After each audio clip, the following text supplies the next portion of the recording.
Hello friends, myself Amrish Pande. Welcome to our YouTube channel growth research. LIC का IPO आ रहा है और लोगों में बहुत ही उत्सुकता है एलआईसी के आईपीओ को लेकर। तो काफ़ी लोग पूछ रहे हैं अप्लाई करना चाहिए नहीं करना चाहिए, क्योंकि पेटीएम का हाल देखकर काफ़ी लोग डरे हुए हैं कि इशू साइज काफ़ी बड़ा है। तो उस हिसाब से अप्लाई करना चाहिए कि नहीं करना चाहिए, काफ़ी सारे सवाल है लोगों के, जिसका जवाब देना ज़रूरी समझता हूँ मैं, और वो देना भी है। तो एलआईसी का आईपीओ आ रहा है, उत्सुकता है लोगों में काफ़ी ज़्यादा। तो पहले तो एलआईसी का जो आईपीओ आ रहा है, किसी भी कंपनी का जब आईपीओ आता है, तो आईपीओ मैंने सुबह ये वीडियो में एक वीडियो बनाया था आईपीओ के रिलेटेड ही, कि आईपीओ होता क्या है। ठीक है, पूरे डिटेल में उसके बारे में बताया था। तो वो वीडियो भी आप देख लीजिएगा कि आईपीओ कंपनी क्यों बाहर लाती है, रीजंस क्या होते हैं। तो एलआईसी आईपीओ बाहर ला रहा है। ठीक है, तो जानते हैं पहले तो एलआईसी के बारे में कि एलआईसी इंश्योरेंस कंपनी जानी मानी कंपनी है। किसी भी घर में आप पूछ लीजिए तो एलआईसी की दो चार पॉलिसीज तो आपको हर घर में मिल ही जाएगी, डेफिनेट बात है। ठीक है, तो एलआईसी का आईपीओ आ रहा है, तो एलआईसी के बारे में सबसे पहले जानेंगे। LIC is the full name of life insurance corporation. बीमा कंपनियों में जानी मानी कंपनी है। देश में ही नहीं, इंडिया में ही नहीं, श्रीलंका, वियतनाम जो हमारे पड़ोसी देश है उसमें भी काफ़ी अच्छा नाम है। यूएई, सिंगापुर तक भी नाम है एलआईसी का। ठीक है, तो अपने देश में ही नहीं, दुनिया में भी जानी मानी कंपनी है। ठीक है, एलआईसी। तो एलआईसी का इस्टेब्लिशमेंट जो हुआ था 19 जून 1956, पार्लियामेंट में एक एक्ट बना था। उसके लिए हुआ था कि एक बीमा के लिए हम एक गठन कर रहे हैं, LIC life insurance of corporation, government के द्वारा। तभी इसका गठन हुआ था और 1 सितंबर 1956 का इस्टेब्लिशमेंट डेट है। ठीक है, तो एलआईसी जो है सबको पता है कि जानी मानी कंपनी है, उसमें तो कोई दो राय नहीं है। और इंश्योरेंस सेक्टर में जो इनका अब तक का मार्केट शेयर है, यानी समझ लीजिए कि इंश्योरेंस सेक्टर पे राज ही इन्हीं का है। अभी के हिसाब से आगे चल के कम होता है ज़्यादा होता है, उसके बारे में हम आगे चल के डिस्कस करेंगे। ठीक है, तो 66% मार्केट शेयर अभी के हिसाब से प्रीमियम इंश्योरेंस बिजनेस में इनका है। यानी कि समझ लीजिए 50% के ऊपर है, तो राज कर ही रहे हैं, जाहिर सी बात है। देखिए, वैल्यूएशन तो एलआईसी ने बताया नहीं आईपीओ में, तो भी एक माना जाना लोग बता रहे हैं, और जो इनकी जो एसेट्स और कैलकुलेशंस के हिसाब से 15 लाख करोड़ की वैल्यूएशन है कंपनी की, जिसके सामने कंपनी ऑलमोस्ट 65,000 करोड़ का आईपीओ ला रही है। ठीक है, एलआईसी, तो ये हो गया एलआईसी के बारे में थोड़ा सा डिटेल। अब जानते हैं कि एलआईसी के आईपीओ में कॉम्पिटिटर और उनकी जो की फैक्टर है वो क्या है, कि जो एलआईसी को आगे जाके प्रॉब्लम्स कर सकते हैं लॉन्ग टर्म में।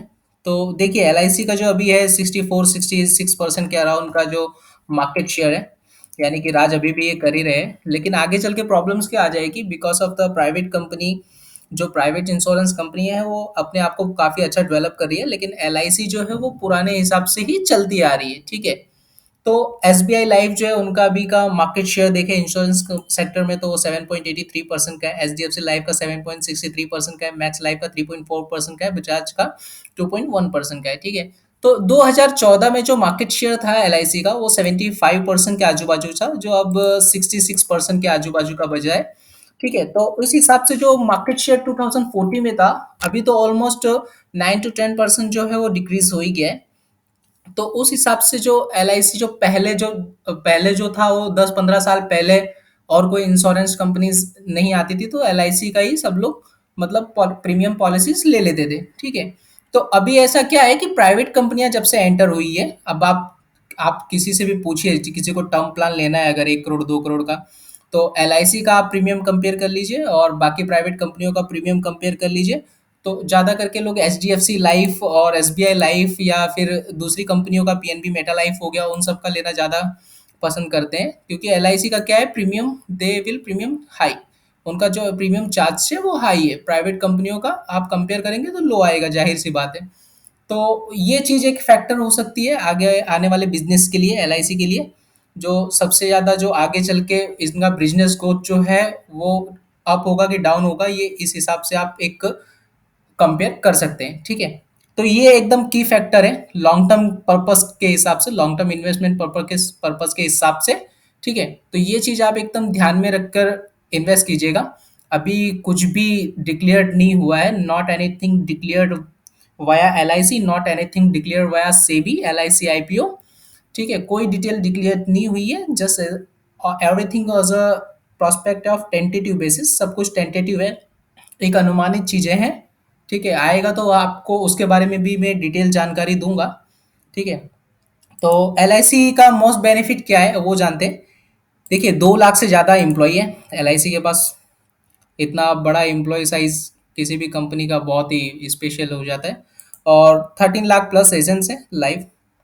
और पॉलिसीज जो है वो 30 करोड़ पॉलिसीज है इनकी, जिसकी वजह से ये सबसे मेन खजाना जो इनका है वो 30 करोड़ पॉलिसी है। बिकॉज 30 करोड़ पॉलिसी का होना ही इतनी बड़ी बात है इंडिया में, कि मतलब इस तरह की कंपनी के पास इंडिया में, कि 30 करोड़ पॉलिसीज के जो प्रीमियम इन लोग के पास आते हैं, उसी प्रीमियम से ही काफी ज्यादा फंड कलेक्ट हो जाता है, और उसी से ही एल कमाती रहती है। और क्या है मेन, कि गवर्नमेंट ओन कंपनी है एल हम सब लोग को पता है, तो गवर्नमेंट को भी बेनिफिट हो रहा है, एल को भी बेनिफिट हो रहा है, और प्रीमियम होल्डर्स जो है उनको भी बेनिफिट हो रहा है। अब देखिए, दो लोग बेनिफिट ले रहे हैं तो ऐसा नहीं है हम लोग को बेनिफिट नहीं मिल रहा है, हम लोग को भी बेनिफिट मिल रहा है। जाहिर सी बात है, एल का जो क्लेम रेशियो है, आगे चल के उसके भी बात करेंगे, 96% का क्लेम रेशियो है, तो जाहिर सी बात है हम लोग को भी रिटर्न और बेनिफिट्स मिल रहा है। ओके, इसीलिए क्या है कि जो गवर्नमेंट्स की इनकम हो रही है, इसीलिए गवर्नमेंट एल का आईपीओ आने के पहले आप देखेगा इतना एडवर्टाइजमेंट करेगा कि वैसे ही लोगों में उत्सुकता और भी ज़्यादा बढ़ेगी। ठीक है, तो ये है एल का मोस्ट बेनिफिट। अब आगे चल के बात करते हैं कि why continue in profit, because of the government own company, मैंने आपको बता दिया पहले ही। और जो 15 लाख इनके एजेंट है, वो सबसे इम्पोर्टेंट की फैक्टर है एल के लिए। बिकॉज ऑफ क्या है ना, कि 15 लाख जो एजेंट है, 13 लाख, सॉरी यहाँ पर 15 लाख मिस्टेक हुआ है, तो 13 लाख जो एजेंट है इनके, तो उनको क्या होता है कि 1 लाख का प्रीमियम, इट्स एग्जाम्पल लेते हैं अपने कि उन्होंने सेल किया। ठीक है, तो they will be after tax commissions 35% got, 35% से 30% तो उनको ऐसे ही कमीशन मिल जाता है फर्स्ट प्रीमियम पे। एंड जब तक पॉलिसी चलती है तब तक उनको ईच प्रीमियम पे 5% का कमीशन मिलता है। ठीक है, और ये लाइफ टाइम रहता है। तो कोई भी क्या है कि इसी होड़ में आगे बढ़ता है कि चलो भैया एल एजेंट बन जाते हैं और प्रीमियम सेल कर देते हैं, पॉलिसी सेल कर देते हैं, और हमारा तो 35% तो 30% का कमीशन अपने आप बनते रहेगा, और जब तक पॉलिसी रिन्यू चलती रहेगी पैसा हमारा आते रहेगा। तो बॉस्ट ऑफ द बेनिफिट, दोनों को, both of the benefit means दोनों को बेनिफिट है, एल एजेंट को भी बेनिफिट है, एल को भी बेनिफिट है, और थर्ड पार्ट जो हो गया गवर्नमेंट को भी बेनिफिट है, और पॉलिसी होल्डर को भी बेनिफिट है। Win win win win situation है, चारों साइड विन विन ही है। ठीक है, तो ये एक चीज हो गई।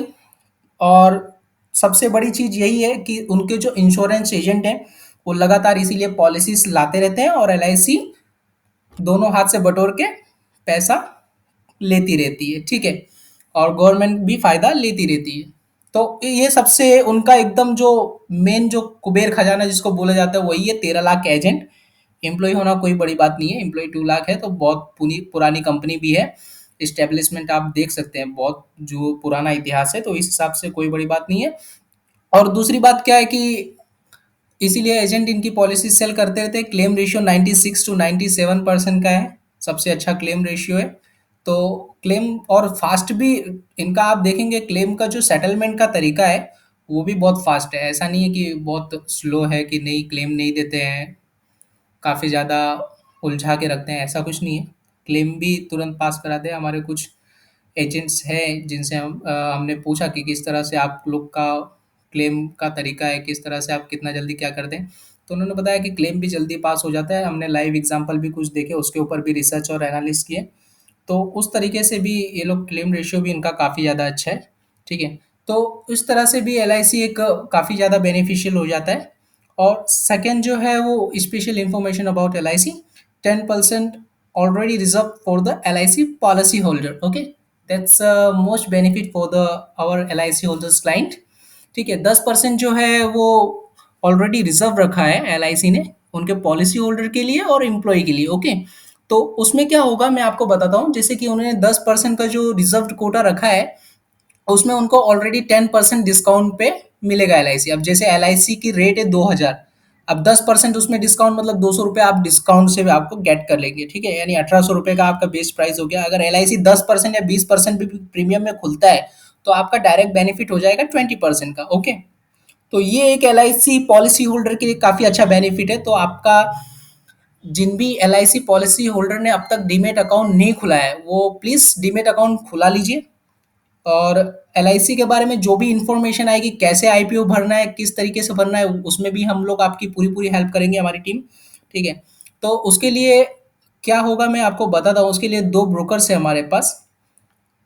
फॉर डीमेट अकाउंट्स के लिए हम लोग 2 ब्रोकर्स के साथ अलाइन्ड है। IIFL securities is the 35 year olds company, best brokerage firm है। इसमें आप डीमेट खुला सकते हैं, उसका लिंक डिस्क्रिप्शन में दिया हुआ है। Second company of the profit mart securities private limited, 2009 का कंपनी है, काफ़ी अच्छा कंपनी है। दोनों brokerage firm leading brokerage firm है। तो आप दोनों का लिंक मैंने डिस्क्रिप्शन में दिया हुआ है। दोनों के थ्रू आप अकाउंट खुला सकते हैं। कैसे अप्लाई करना है और एलआईसी का टेंटेटिव डेट डिटेल्स क्या है, मैं आपको वो भी एक क्लेरिफाई कर देता हूँ। 65,000 करोड़ का आईपीओ है। तो ओपन देखिए 10 मार्च को ओपन हो सकता है। It's a probably and tentative date, again I repeat, not a declared by SEBI, not a declared by NSE, not a declared by BSE, किसी के द्वारा डिक्लेयर नहीं है, एक टेंटेटिव डेट है। मैं आपको अगेन रिपीट कर देता हूँ एंड हाईलाइट कर देता हूँ। तो ये आप क्लियर मत समझिएगा कि यही चीज है। इस तरह की चीजें हो सकती है, वो आप मान के चलिए। ओके, तो 10 March is the opening date, is a probably, and closing date is a 14 March, allotment date is 17 March, ठीक है? तो ये तरह की हो सकती है।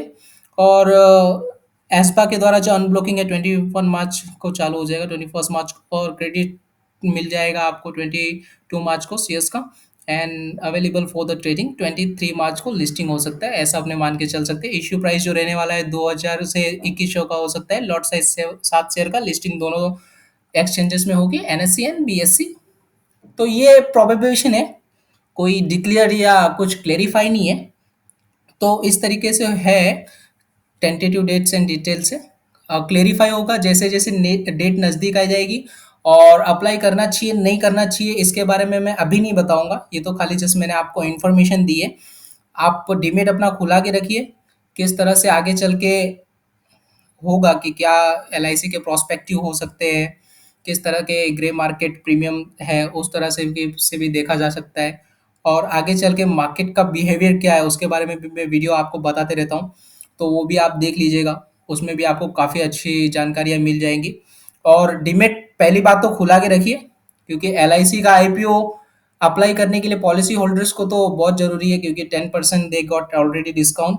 तो डीमेट आप खुला के रखिए, क्योंकि ज़्यादा डीमेट्स आपके फैमिली मेंबर्स के होंगे तो उसमें क्या होगा कि हेल्प मिल जाएगा। बिकॉज जब भी किसी आईपीओ का अलॉटमेंट होता है तो वो एज अ रैंडमली बेसिस पे होता है, जैसे एक लॉटरी की तरह उन्होंने टिकट एक बॉक्स में हाथ डाला और जो भी आया हाथ में वो उठा लिया। तो आपके पास ज़्यादा से ज़्यादा डीमेट्स में आपने अप्लाई किए होंगे आईपीओ, तो वो लगने का चांस ज़्यादा है। दोनों की लिंक हमने डिस्क्रिप्शन में दे रखी है। आप जिस भी ब्रोकर के साथ, चाहे आईआईएफएल, प्रॉफिट मार्ट, दोनों में से आपको जो भी पसंद है आप उसके साथ अकाउंट खुला लीजिए।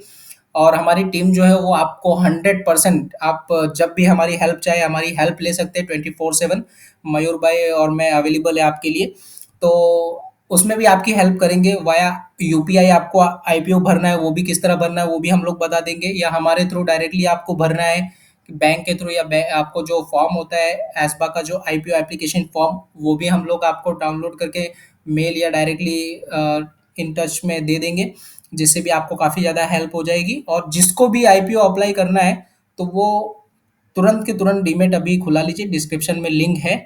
और इतना बड़ा आईपीओ है, 65,000 करोड़ का वैल्यूएशन है, मतलब कुछ तो स्पेशल है भाई। तो डीमेट जल्दी से जल्दी खुलाइए। किस तरह से अप्लाई करना है, हर एक तरह की हेल्प और गाइडेंस हमारे तरफ से 100% मिलेगी। और आपने अगर चैनल को सब्सक्राइब नहीं किया है तो प्लीज़ सब्सक्राइब कर दीजिए। जो दोस्त आप लोग के शेयर मार्केट में काम करते हैं और शेयर मार्केट को जानना चाहते हैं, उनको भी शेयर कर दीजिए। बिकॉज ये चैनल का हमारा इंटेंशन यही है कि ज़्यादा से ज़्यादा लोगों की हम लोग मदद कर सकें, और डेफिनेटली हम लोग हेल्प करेंगे और कर ही रहे। तो उस तरह से आपको भी काफ़ी ज़्यादा हेल्प मिलेगी। और आगे जाके तो बहुत ज़्यादा अच्छे कंटेंट जो अभी तक लोग नहीं बताते, वो कंटेंट भी मैं आप लोग के साथ शेयर करूँगा, और काफ़ी ज़्यादा आपको जिससे हेल्प होगी, ठीक है? तो आप प्लीज़ शेयर कर दीजिए, सब्सक्राइब कर दीजिए। और अच्छे-अच्छे कॉन्टेंट और भी कंटेंट जो है वो भी आपके लिए लाएँगे। और एलआईसी के बारे में और भी क्या जानकारियाँ हैं आगे चल के जो आएँगी, उसके बारे में भी मैं आपको काफ़ी अच्छे डिटेल से और भी बताऊँगा। सब्सक्राइब करना चाहिए, नहीं करना चाहिए, उसकी टेंशन आप मत लो, वो भी बता दूँगा, ओके? तो thank you, share and subscribe and meet later. Thank you so much.